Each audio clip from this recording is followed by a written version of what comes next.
I sat in the corner of what used to be my father's office, now stripped of everything that made it his. The mahogany desk where he'd reviewed reservations every morning was gone. The framed photos of our family at the resort's grand opening had been replaced with architectural renderings of a luxury condominium complex. Even the smell had changed. Dad's coffee and ocean air replaced by my stepfather's expensive cologne and fresh paint. "This is a business meeting, Sophia," Marcus said without looking up from his laptop. "Perhaps you should wait in the main house." My mother touched his arm gently. "She has every right to be here. This was her father's place." Was being the operative word, Linda? Marcus finally glanced at me, his expression somewhere between pity and irritation. "Your daughter needs to understand that sentimentality doesn't pay bills. The Ocean View Resort has been hemorrhaging money for 3 years. This development deal saves everyone." I said nothing. I'd learned that silence unsettled Marcus more than argument. He'd married my mother 8 months ago, exactly 2 years after my father's death from a sudden heart attack. Dad had built the Ocean View Resort from nothing, a small beachfront property that grew into 15 acres of coastline, 42 rooms, a restaurant that locals loved, an event space that hosted weddings every weekend during summer. "The developers arrive in 20 minutes, Marcus continued, clicking through his presentation. "I want everyone on the same page. This is a $15 million transaction. The resort gets demolished, and in its place we'll have luxury condos starting at $2 million each. The developers are keeping the beachfront access, and we walk away with enough money to retire comfortably." "We?" I asked quietly. Marcus's jaw tightened. "Your mother and I, obviously. Marcus has been so generous," Mom said, her voice containing that desperate cheerfulness she'd developed since the wedding. "He's promised to set up a trust fund for you from the proceeds. $200,000. That's more than enough for you to finish college and start your life. $200,000 from a $15 million sale of my father's life's work." I pulled out my phone and typed a quick message, then set it face down on my lap. The developers arrived exactly on time. Richard Bennett and his partner Jennifer Costa wore the kind of casual, expensive clothing that screamed money. His watch probably cost more than most cars. Her handbag was definitely Hermes. They shook hands with Marcus like old friends. "Incredible property," Richard said, gazing out the window at the ocean. "Prime location, minimal environmental restrictions since it's already developed, and the existing structures are old enough that demo permits should be straightforward." "Already filed," Marcus said proudly. "Demolition is scheduled to begin March 15th, 6 weeks from today." My mother's face went pale. "That soon strike while the iron's hot, Linda. These developers have 3 other coastal properties they're considering. We can't show weakness or hesitation." Marcus opened a folder, sliding documents across the desk. "Everything's in order. Jennifer, your team's due diligence came back clean, I assume." Jennifer nodded, though I noticed she was frowning slightly at her tablet. "There's just one small item our title company flagged. The property records show some kind of trust designation from 2019. We need to verify that's been properly dissolved or transferred." "Ancient history," Marcus waved his hand dismissively. "Andrew set up various legal structures when he was alive. I've consolidated everything since taking over management. The property is clear." I felt my phone buzz. I glanced down at the screen, then back up at the conversation. "The permits are filed under your name?" Richard asked. "Of course, I'm the managing principal of the resort. Have been for the past 8 months, and the demolition company has been paid their deposit." Jennifer was still scrolling through something on her tablet, her frown deepening. $25,000. They start March 15th at 6 a.m. Marcus pulled out another document. "I have the county permits right here. Environmental clearance, Coastal Commission approval, everything." My mother reached for the Coastal Commission document, her hands shaking slightly. "I didn't realize you'd gone this far already." "Someone has to make the hard decisions, Linda. This resort was your husband's dream, but dreams don't pay property taxes. We're 3 months behind on payments. 2 vendors have threatened to sue, and the insurance premium is due next week. This deal saves us from bankruptcy." That was interesting. Dad had always kept the resort profitable. Even after his death, the manager he'd hired before Marcus fired her had maintained steady bookings. I'd seen the financial reports. My phone buzzed again. Richard was nodding along. These old family properties can become real burdens. Better to cash out and move forward. The 15 million is wired and ready to transfer the moment we have clear title and permit approval. Which you have, Marcus said firmly. The closing is scheduled for next Monday, 5 days from now. Pending the title issue, Jennifer interjected. Our attorneys need clarification on the trust designation. It's listed under something called the Moreno Family Irrevocable Trust, established November 2019. The listed beneficiary is, she squinted at her screen, Sophia Moreno. Everyone turned to look at me. That's obsolete, Marcus said quickly. Andrew created that for tax purposes. It was dissolved after his death, when Linda inherited everything as his spouse. Actually, I said quietly. Community property laws in this state are quite specific. The resort wasn't community property. Dad built it before he married Mom. It was his separate property. Marcus's expression hardened. You don't know what you're talking about, Sophia. This is complex estate law. I've been learning a lot about estate law lately. I kept my voice calm, almost bored. It's fascinating what you discover when you actually read the documents your father left you. My mother looked between us, confused. What documents, honey? The trust papers Dad had his attorney deliver to me on my 21st birthday. Last year, 3 months before you married Marcus, Mom. The room temperature seemed to drop 10 degrees. Jennifer set down her tablet. Miss Moreno, are you saying you have documentation regarding ownership of this property? I'm saying my father created an irrevocable trust in 2019, transferring the Ocean View Resort property into it, with me as the sole beneficiary. He maintained management control during his lifetime, and upon his death, full ownership transferred to me. The trust can't be dissolved, modified or transferred. That's what irrevocable means. Marcus stood abruptly. This is ridiculous. Linda, your daughter is having some kind of episode. Richard, Jennifer, I apologize for this disruption. I'd like to see those documents, Jennifer said firmly. I pulled out my phone and opened my email. I can send them to you right now. I also have the county property records showing the transfer was properly recorded, and the tax assessment documents showing I've been paying the property taxes for the past 18 months. I looked at Marcus. You said we were 3 months behind on property taxes. His face was turning an alarming shade of red. I've been paying them directly to the county since Dad died. Never missed a payment. I also have the bank statements showing the resort's actual financial condition. We're not only profitable, we're up 12% from last year. That vendor lawsuit you mentioned. Which vendors, exactly? This is outrageous, Marcus sputtered. Linda, are you going to let your daughter disrespect me like this? My mother was staring at me with an expression I couldn't quite read. Sophia, you own the resort. Since 2019, technically. Dad transferred it to the trust when I turned 20. He said he wanted to make sure I'd always have something that was mine, that no one could take from me. He made me promise not to tell anyone until I was ready to take over management. I wasn't ready at 21. I'm still not sure I'm ready now. I looked at Marcus, but I'm definitely not ready to watch it get demolished. Richard cleared his throat.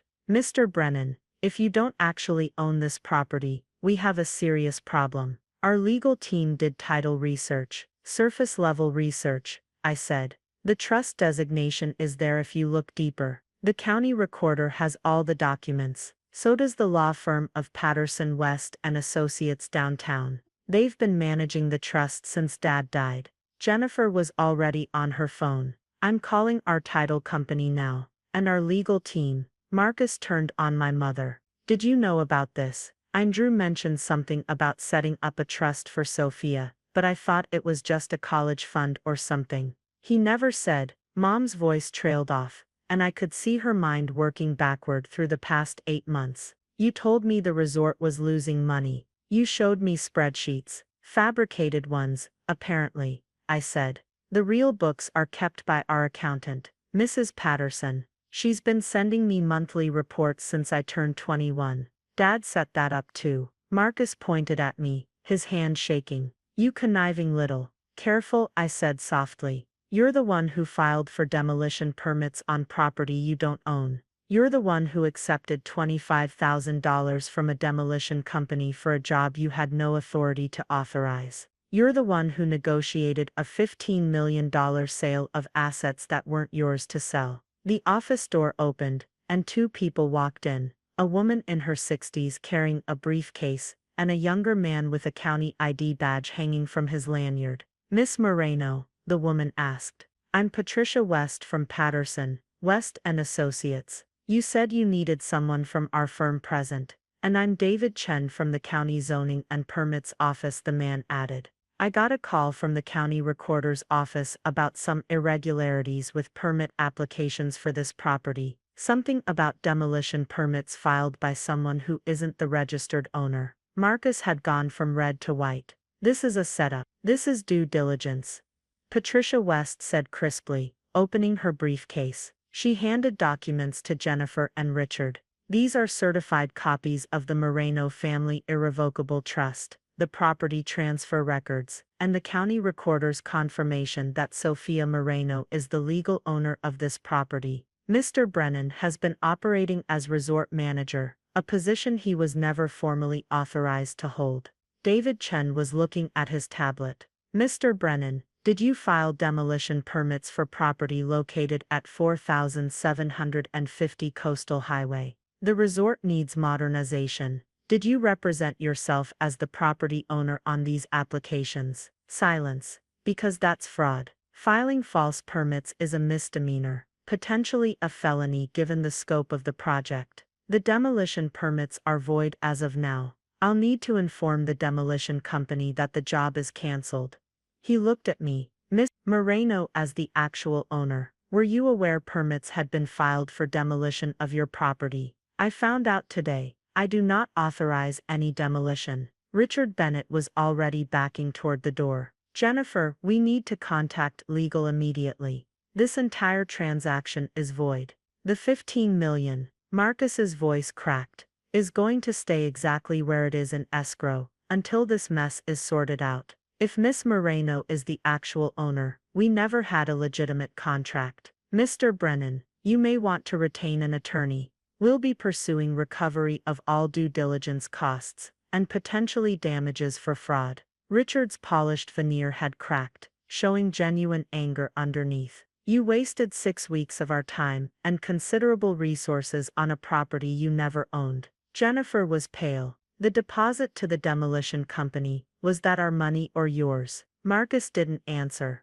"Oh God, you used our escrow deposit, didn't you? The good faith 50,000 we put down." She looked at Patricia West. "We're going to need documentation of all financial transactions related to this property for the past 8 months." "Already prepared," Patricia said, handing over another folder. "Miss Moreno requested a full audit 3 days ago, when she learned about the development deal. Mr. Brennan has withdrawn over $80,000 from resort operating accounts for personal expenses. There's also the matter of the property tax payments.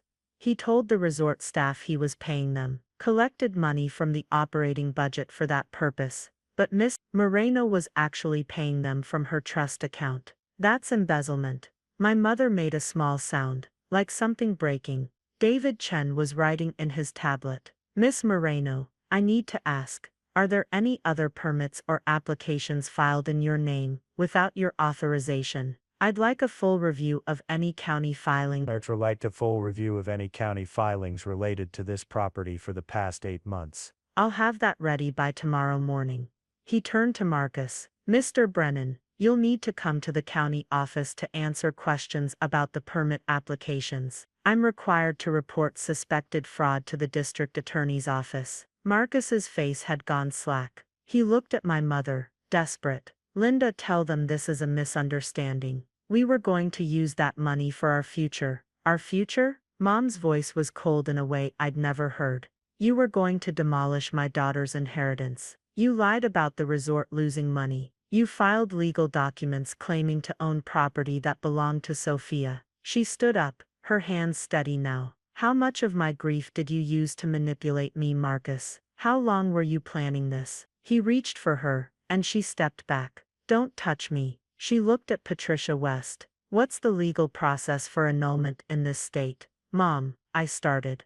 Your father loved this place, Sophia. He built it for our family. For you? Tears were running down her face now, but her voice stayed steady. I was so lost after he died. Marcus seemed so confident, so capable. He said he wanted to take care of us. I thought. She wiped her eyes. I thought I was doing the right thing, letting him manage everything. I should have known Andrew would have protected you, protected this place. Patricia handed my mother a business card. My firm handles family law as well as trust management, Mrs. Brennan. Call me tomorrow. Richard and Jennifer were already leaving, speaking in urgent tones to people on their phones. David Chen finished his notes and handed Marcus a formal-looking document. This is a citation for filing false permit applications. You're required to appear at the county office within 5 business days. Failure to appear will result in a warrant. Marcus took the paper with shaking hands. He looked at me with undisguised hatred. You planned this. You knew all along, and you set me up. No, I said quietly. I inherited a property from my father and paid its taxes like a responsible owner. You planned to steal $15 million. I just made sure you failed. He turned to storm out, then stopped at the door. I made this place profitable again. I fired the deadweight staff, renegotiated vendor contracts, updated the marketing. You would have run it into the ground. Actually, I said, Mrs. Patterson stayed on as an outside consultant after you fired her. She's been handling all of that while you took credit. The increased bookings, that was her new digital marketing strategy. The cost savings, her renegotiated contracts. You've been cashing checks and playing resort manager while actual professionals did the work. He left without another word. The office emptied slowly. Patricia West confirmed she'd handle all the legal details regarding the Void development contract and the investigation into Marcus's financial misconduct. David Chen promised to fast-track a review of all county records. Richard Bennett's attorneys would be in touch about their losses, but Patricia assured me the trust's assets were protected. Marcus would bear personal liability for his fraud. Finally, it was just Mom and me. She sat down in Dad's old chair, the one Marcus had replaced, and looked around the office. When did you move this back in here? Last week. It was in storage, along with the photos and Dad's coffee maker. I sat across from her. I'm sorry I didn't tell you sooner about the trust. You were protecting what your father left you from my husband. She laughed bitterly. I married a con man. You married someone who seemed kind when you were grieving. That's not your fault. I should have questioned things. The financial reports, the urgency about selling. He rushed everything, the wedding taking over management, this development deal. I was just so tired of making decisions alone. She met my eyes. What happens now? Now the resort stays standing. We fix whatever damage Marcus did to the business relationships. We hire back Mrs. Patterson as full-time general manager if she'll take the job. And you and I figure out our roles here. I took a breath. Dad left me ownership, but this was always meant to be a family business. If you want to be involved, I want that very much. She reached across the desk and took my hand. Your father would be proud of how you handled this. I'm proud of you. Through the window, I could see the ocean and the resort stretching along the coastline. 42 rooms, the restaurant's patio, the event space where Dad had hosted hundreds of celebrations. Next month, there were 3 weddings booked. In summer we'd be fully reserved. The Ocean View Resort wasn't going anywhere. My phone buzzed with a message from Patricia West. County DA's office is opening formal investigation into Marcus Brennan. Multiple charges possible, including fraud, embezzlement, and filing false government documents. You may need to give a statement. The resort's assets are completely protected under trust law. I showed the message to Mom. She nodded slowly. He's going to face consequences. He already is. The developers are suing him personally. The county is prosecuting him. And everyone in the local business community will know he tried to fraud a $15 million deal. He'll never work in property management again. Good, she said firmly. Then softer, I'm sorry, Sophia, for bringing him into our lives, for not protecting your father's legacy better. You were hurting. People make mistakes when they're hurting, but we're okay now. The resort is okay. That's what matters. We sat together as the sun began setting over the ocean, painting the water in shades of gold and pink. Somewhere in the building, I could hear the evening staff arriving for their shifts. The restaurant kitchen was starting dinner service. A couple walked past the window holding hands, probably guests checking in for the weekend. The Ocean View Resort was alive and running, just like Dad had built it to be. My phone buzzed one more time. This message was from Mrs. Patterson. The demolition company called. They want their deposit back from Marcus. He used their money to buy a boat last week. This is going to get very ugly for him. Also 3 weddings next month, 5 in April. We're going to need to hire 2 more event coordinators. Welcome to resort management, boss. I smiled and typed back. Order new business cards. Sophia Moreno, owner, Linda Brennan, co-manager, and give yourself a raise. You've earned it. Dad had protected his legacy. He'd built something strong enough to survive his death and Marcus's betrayal. Now it was my turn to prove worthy of that trust. Outside, the ocean kept rolling in, constant and unchanging, the same view Dad had loved for 20 years. The resort stood solid against the sky, exactly where it belonged.